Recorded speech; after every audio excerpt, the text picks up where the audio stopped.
The engagement party was supposed to be the happiest night of my life. The garden in Luzenga was full of lights, soft music, and people smiling at me like I had won the world. Victor Mwansa stood beside me in his expensive suit, confident, charming, rich. Everyone kept saying how lucky I was. I smiled until my cheeks hurt. My sister Toriro stayed close to me all evening. Too close. She kept fixing my dress, touching my arm, whispering, "Are you okay, Naledi?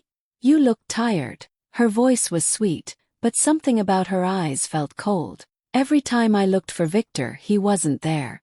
And every time he came back, Toriro suddenly disappeared. During the speeches, Victor held the microphone and talked about family and sacrifice. People clapped.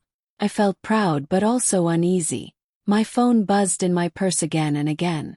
I ignored it, not wanting to ruin the moment. Near the end of the party, an older aunt pulled me aside. Her face was pale. She said quietly, "Naledi, I think you should see this." She showed me her phone. Messages, photos. Victor and Toriro, laughing together, holding hands. Dates marked weeks back. My heart dropped so fast it felt like the ground disappeared. I looked across the garden. Victor was standing next to my sister, leaning close, whispering something that made her smile. When I walked toward them, they went silent. Victor didn't deny it, he just said, "This is complicated." Toriro said, "I didn't want to hurt you." The music kept playing, people kept laughing, and in that moment, I realized my engagement wasn't a promise. It was a lie, wrapped in lights and applause. I thought the pain from the engagement night was the worst it could get. I was wrong. That was only the beginning. The next morning, I woke up with swollen eyes and a heavy chest. My phone was full of missed calls, but none from Victor. None from Toriro. Instead, I got a message from my mother. "Come home. We need to talk." The words felt cold, like a warning. When I reached the house, everyone was already there. My parents, 2 uncles. Even Victor was sitting in the living room like he belonged there. Toriro sat beside him, quiet, her head slightly down, playing the role of the guilty sister. No one asked how I was. No one said sorry. Victor spoke first. Polite. Like he was presenting a deal. He said the truth had been misunderstood for a long time. He admitted that he and Toriro had been meeting in secret. Coffee meetings. Late-night drives. Business dinners that turned into something more. He said feelings just happened. I looked at my family, waiting for anger. For defense. For someone to stand up and say this was wrong. Instead, my uncle nodded and said, "Victor is thinking long-term." My father cleared his throat and said, "Toriro understands business better than you, Naledi." That word again. Business. They explained it like a plan already decided. Victor's company needed a partner who could represent the family properly. Toriro had connections. Confidence. Grace under pressure, my mother said. They said love was important, yes, but stability was more important. Power was more important. Then Victor looked at me and said something that cut deeper than everything else. He said, "Naledi, I think you were more in love with the lifestyle than with me." The room went silent. I felt my face burn. My hands shook. I reminded them that I stood by Victor when his first deal failed, that I helped host his events, that I gave up my own plans to support him. But my words sounded small in that room. Toriro finally spoke. She said softly, "You always wanted luxury. I just want to support him." Her voice broke on purpose. My mother reached out and held her hand. That's when they said it clearly. They said I was emotional, that I was dramatic, that I saw Victor as a way out of a simple life. One aunt even laughed and said, "At least now we know who the gold digger is."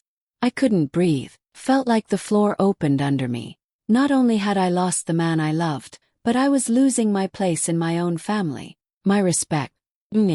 I stood up, tears falling freely now. I asked one last question. "So this is it? You replace me and call it smart?" No one answered. Victor didn't look at me. Toriro kept her eyes down. My father said, "We will talk about arrangements later." Arrangements. Like I was a problem to be managed. I walked out of that house with my heart broken in pieces I didn't know could exist. That day, I learned the deepest betrayal doesn't always come from strangers. Sometimes it comes from the people who are supposed to protect you the most. I didn't even get one full night to process everything. By the next morning, my life was already being erased. My father knocked on my door just after sunrise. He didn't come in. He just stood there and said, "You need to leave for a while." His voice was firm, like this decision had already been signed and stamped. I asked him where I was supposed to go. He said, "Anywhere. Things are tense here." I packed slowly, hoping someone would stop me, hoping my mother would come in and say this was all a mistake. No one came. I folded my clothes with shaking hands and put them into one old travel bag. That was all I was allowed to take. Everything else suddenly belonged to the family again. When I tried to book a taxi, my card was declined. Then again. I felt panic rise in my chest. I checked my banking app. My accounts were frozen. No warning. No explanation. Just a short message saying access was restricted. I knew exactly who had done it. Downstairs I heard laughter. Soft, excited laughter. I walked into the living room and saw Toriro standing there, glowing. Victor was slipping a ring onto her finger. Bigger than mine. Brighter. Everyone was smiling like it was a celebration. Like I didn't exist. I stood there quietly, my bag at my feet. My mother noticed me and quickly looked away. One aunt said, "This is better for everyone." Another said, "At least things are settled now." I asked about the wedding. My wedding. My mother said, "It's cancelled." Then she added, almost casually, "For you." She didn't explain further, like I should already understand. The venue, the guests, the plans, they weren't cancelled. They were just reassigned. Felt small. Smaller than I had ever felt in my life. Victor finally looked at me. He said, "I'll make sure you're okay." I laughed. A dry, broken sound. I told him I didn't need his pity. Toriro said nothing. She just admired her ring, turning it in the light. I walked out of that house with one bag and no money. The gate closed behind me with a sound I will never forget. Outside, the road was dusty and quiet. No cars. No neighbors. Just me and my shadow stretching long in the morning sun. As I walked toward the outskirts of Lizenga, my phone buzzed one last time. A notification from the bank confirming the freeze. Felt final. Like a door locking forever. I didn't know where I was going. I didn't know how I would survive. All I knew was this. I had lost my home, my family, and my future in less than 24 hours. And as the city disappeared behind me, I realized I was no longer someone's daughter, someone's fiancé, or someone's sister. I was just a woman walking away with nothing, except the pain they couldn't take from me. I don't even remember when I crossed the border. Everything after leaving Lizenga felt like a blur of dust, noise, and exhaustion. I boarded an old bus with cracked windows and hard seats, paying the driver with the last cash I had hidden in my bag. I didn't ask where everyone else was going. I just needed to be anywhere that wasn't home. Night fell quickly, and with it came the rain. Heavy, cold. The kind that soaks through your clothes and into your bones. The bus slowed down, coughed like it was tired, and then stopped completely. The driver tried again and again, but the engine was dead. No lights, no signal. Just darkness and rain on an empty road near Chisomo village in Malawi. People started shouting. Some got down and walked away into the night. I stayed where I was, hugging my bag to my chest. I had nowhere to go. My phone battery was almost gone. For the first time since everything fell apart, fear fully caught me. That's when I saw him. He stood a little distance away, holding a small lantern. He wasn't trying to sell anything. He wasn't staring. He just stood there, quiet like he belonged to the night. His clothes were old and muddy. His shoes were worn out. When our eyes met, he nodded once and said, "The rain will get worse." His voice was calm. No pressure. No questions. I don't know why, but I stepped down from the bus. My legs were shaking. He pointed toward a small shelter made of wood and tin near the road. "You can wait there," he said. "It's dry." We sat in silence as the rain poured harder. The shelter smelled like earth and wet leaves. He introduced himself as Mandla Zuberi, a farmer from the village nearby. He didn't ask who I was running from. He didn't ask why I was crying. He just handed me a piece of cloth to dry my face. After a while, I asked him why he was out so late. He said simply, "Crops don't wait for good weather." That was it. No complaints. No drama. Just truth. I told him a little about myself. Not everything. Just enough. He listened without interrupting, without judging. When I finished, he said, "Sometimes the road breaks so you don't keep going the wrong way." Those words stayed with me. When the rain slowed, he offered to walk me to his village. "There's a place you can rest," he said. "Safe." I hesitated. Everything in my life had taught me not to trust. But something about him felt steady, real. As we walked through the muddy path under the dim moonlight, I realized something shocking. My heart wasn't racing. My hands weren't shaking. For the first time in days, I wasn't scared. I didn't know where this road would lead. I didn't know who Mandla truly was. All I knew was that on a broken bus, on a rainy night, with a silent farmer in old clothes, I felt safer than I ever did in a house full of rich people. Mandla's house was small, just 2 rooms made of brick and tin, with a roof that creaked when the wind passed through. The light worked only when it wanted to. Some nights, we sat in darkness, listening to insects and distant voices from the village. This was the life my family once called nothing. But inside that small house, I felt something I hadn't felt in a long time. Mandla woke up before sunrise every day. No alarms. No complaints. He would wash his face, tie his worn boots, and step outside like the land was waiting for him. First I just watched. I didn't know how to hold a hoe. My hands were soft, my back hurt, and my pride was bruised. The soil felt heavy, stubborn. I cried quietly more than once when he wasn't looking. He never laughed at me. He never rushed me. When I messed up, he just said, "Tomorrow will be easier." And slowly it was. I learned how to plant seeds straight, how to tell when the soil was thirsty, how to respect time because crops don't grow faster just because you want them to. We ate simple food.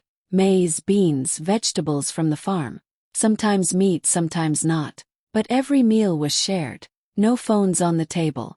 No pretending. When the power went out, we talked. About nothing and everything. About weather. About pain. About hope. The villagers noticed me at first with curiosity. Some whispered. Some stared. I was the woman who arrived with one bag and tired eyes. But I didn't stay inside. I worked. I greeted people. I listened. Slowly, greetings turned into smiles. Smiles turned into conversations. One woman taught me how to grind maize properly.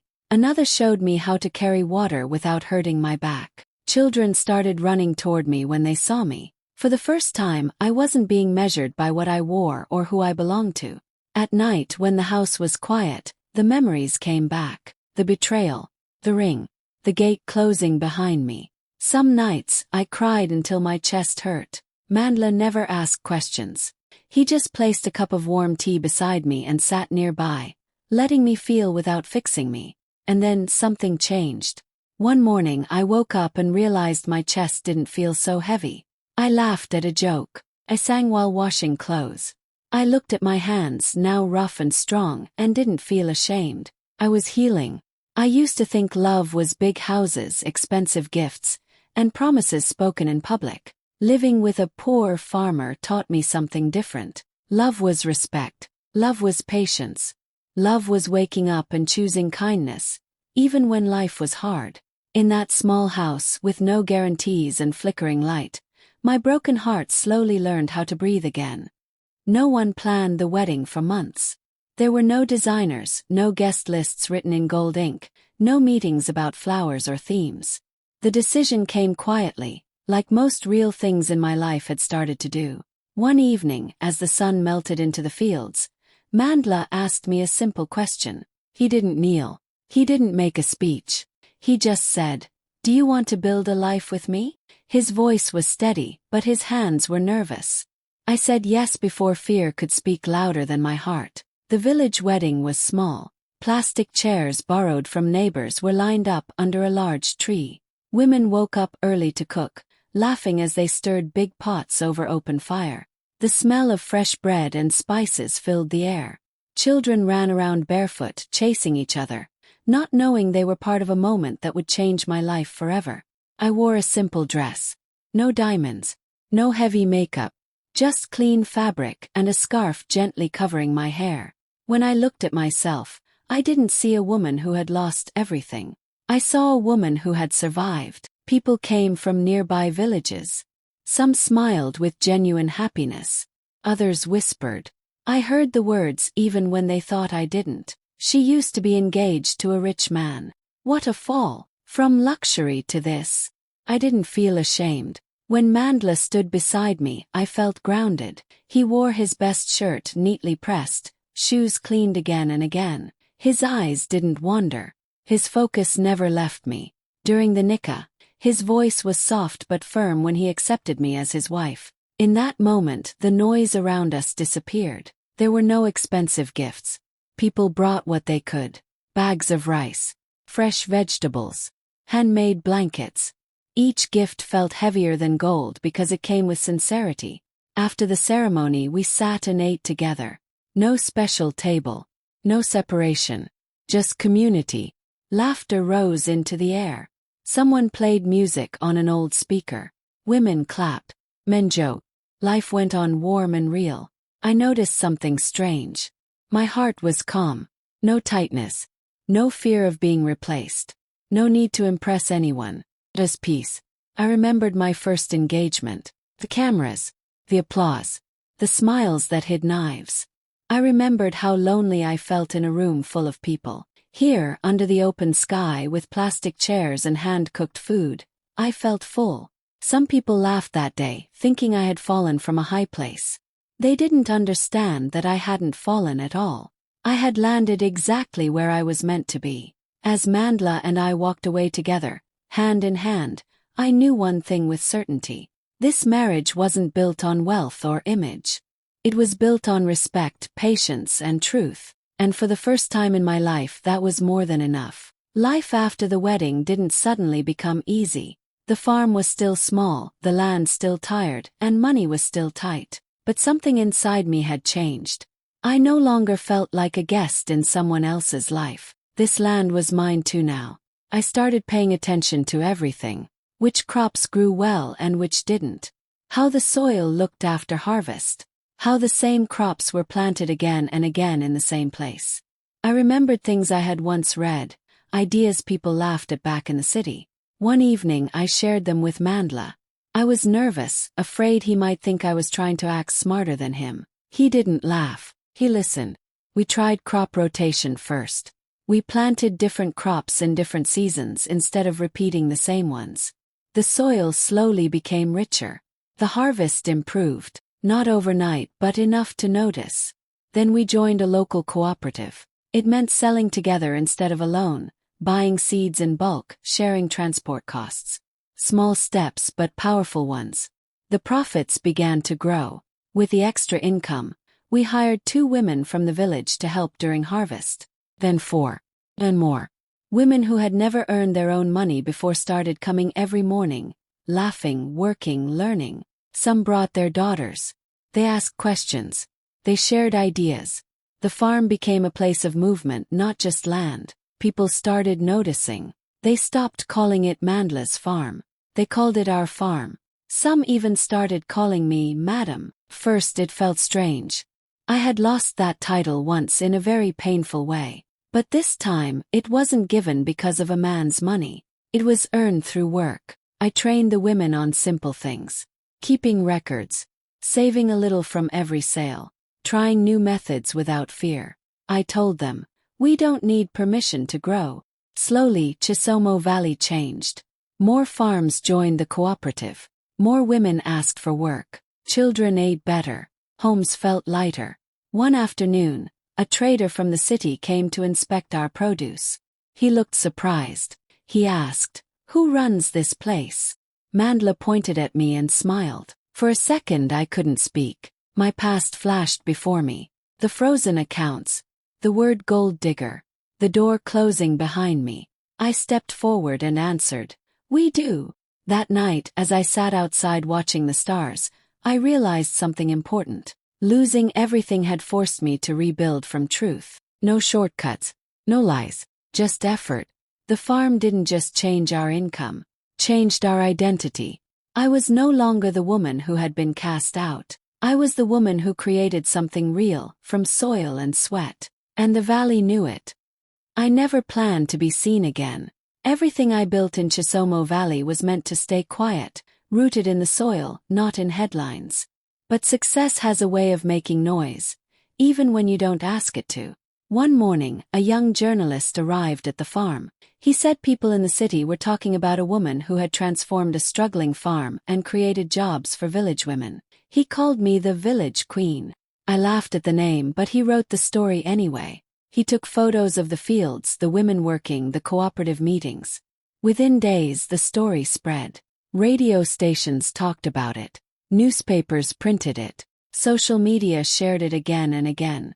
A woman who had lost everything, married a poor farmer, and built something powerful with her own hands. My face was there. My name was there. Naledi Campbell. In Lusaka, the story landed like a storm. Victor's company was already sinking. Bad investments, lost partners, deals that never closed. The money that once made him confident was disappearing fast. Toriro stood by him, wearing expensive clothes that now felt like costumes. Bills were piling up. Phone calls went unanswered. Then one evening a friend sent them the article. Toriro read the name twice, then again. Her hands shook. "This has to be a mistake," she said. But it wasn't. The photo was clear. The caption was clear. The same woman they had pushed out with one bag was now being praised across the country. Victor felt something twist in his chest. Shock turned into jealousy. Jealousy turned into fear. He remembered calling me emotional, calling me a gold digger. Now the world was calling me a leader. Panic settled in. Toriro couldn't sleep that night. She kept refreshing her phone, reading comments. People admired me. Women called me an inspiration. Investors were asking questions. The name Naledi Campbell was no longer small. And suddenly they needed me. Victor said, "Maybe we should reach out." Toriro hesitated, then nodded. Pride had no place when money was running out. They talked about me like a solution, not a person. Like I owed them something. Back in the village, I heard whispers that people from the city were asking about me. I didn't feel happy, felt calm. The past no longer scared me, felt far away like a closed chapter. That night I sat quietly with Mandla. He asked if I was afraid of being seen again. I smiled and said, "No, I'm afraid of forgetting who I am." Fame had returned home before I ever did. And this time it carried my truth, not their lies. The village event was meant to celebrate the harvest. Long tables were set under the open sky. Music played softly. Women wore bright colors, laughing as they served food. It was a happy day, the kind that made you forget how hard life could be. I didn't know they were coming. I was busy helping organize the cooperative records when the crowd shifted. A quiet tension moved through the people like a breeze before rain. When I looked up I saw them, Victor and Toriro, standing near the entrance, dressed well but worn in ways money couldn't hide. Their smiles looked practiced. Their eyes looked desperate. For a moment my heart stopped, not from fear, from surprise. They walked closer, whispering to each other. I heard someone behind me say, "Are those the ones from Lusaka?" Another voice replied, "Why are they here?" The village leader tapped the microphone and cleared his throat. "Today we thank the woman who helped change this valley," he said. "The one who created jobs, supported families, and stood with us when no one else did." He turned toward me. "Please welcome Naledi Campbell." Applause rose around me. Strong, proud. I stepped forward slowly. I felt Mandla's presence beside me, quiet and steady. Then I saw Toriro's face. Ill. Her mouth slightly open. Victor's confident posture collapsed in seconds. Someone near them whispered loudly, "Is she really the same girl?" Another said, "The one they threw out?" Victor tried to smile. He stepped forward and said my name like it still belonged to him. "Naledi," he began.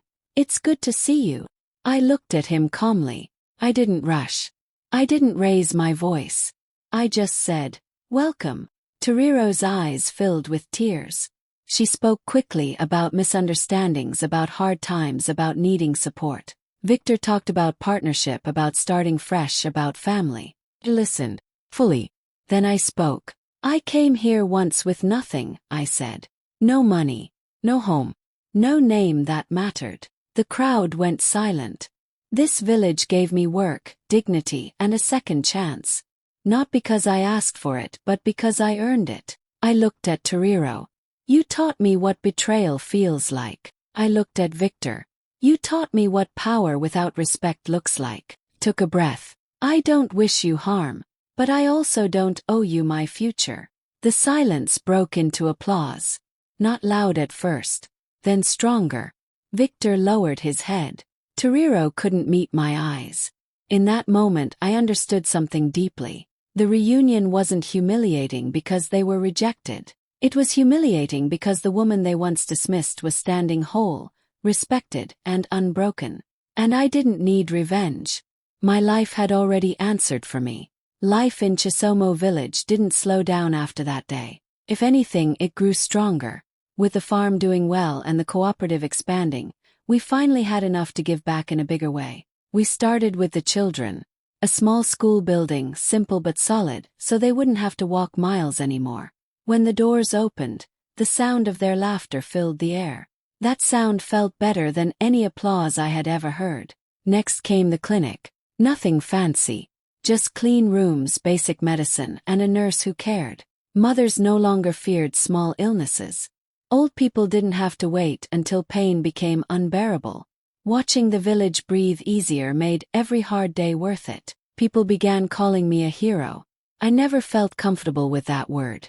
I hadn't saved anyone alone. Mandla was always there, working quietly in the background. He never gave speeches. He never stood in front. When people praised me, he smiled and stepped back, letting the work speak for itself. He was my strength when no one was watching. One evening, the village gathered again under the same open sky. Music played. Children danced. Elders sat proudly, watching what their land had become. Someone asked me to say a few words. I stood there, looking at the faces that had become my family. I thought about the woman who once walked away with one bag and a broken heart. I thought about the rich man I cried over, the life I thought I lost. I took a breath and spoke from my heart. "I didn't lose everything," I said. "I lost what wasn't meant to keep me whole." The crowd listened closely. I lost a rich man and gained a life. For a moment there was silence. Then the village erupted into cheers. Laughter. Applause. Some people wiped tears from their eyes. As the night went on, I stood beside Mandla, hand in hand, watching the stars above Chisomo village. I wasn't famous for my past anymore. I was known for what I built, and that, I knew, was the greatest wealth of all.